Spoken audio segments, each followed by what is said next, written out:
Varume ini ndakakurira pabere jena uko kumasvingo kwachiyuku. Nzvimbo dzose dzinobva munana Chikofa, Chomuruvati, Rushanga rumwe, vana Rungaye, vana Nemauzhe, vanani, vana Maraini, vana Zvimaraini, vana Gwede izvi, vana Chiponda, vana Makovere, vana Mutede, vana Zvakamwe, vanani izvi Zvimaraini zvose izvi. Nhamo yeusaviri kuya haiti. Ndoda kumbokuudzai, nhamo yeusaviri kuya haiti. Zvokuti kana mwana musikana achida kuwanikwa, aida kuwanikigwa iko kuya, ngambodotera zvandodo mutaura izvi. Ini ndo kwandakakurira.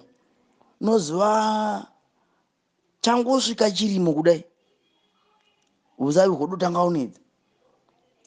Rinobikwa sadza bhodho riya ziguru razisaizi 4 kana zisaizi 8 kana zisaizi 10.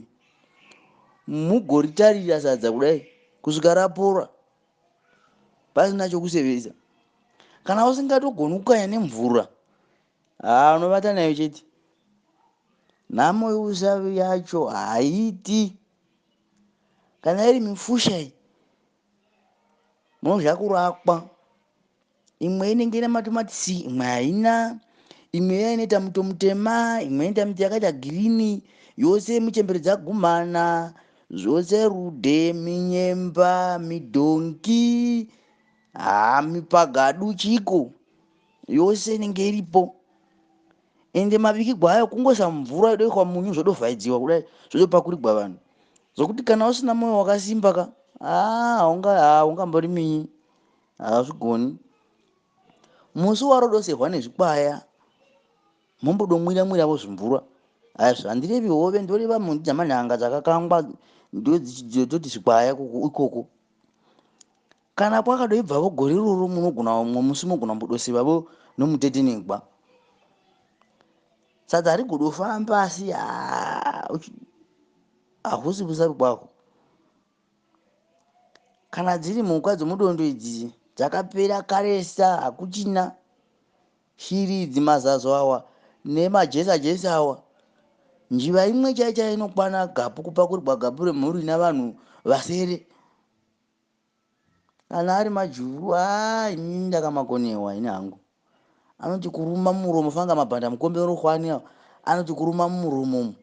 Paanondobuda uchindoma offload uku chifume uku, inenge chingova misoro yoga. Saka iwo wakahei, saka mudumbu zvakashandei.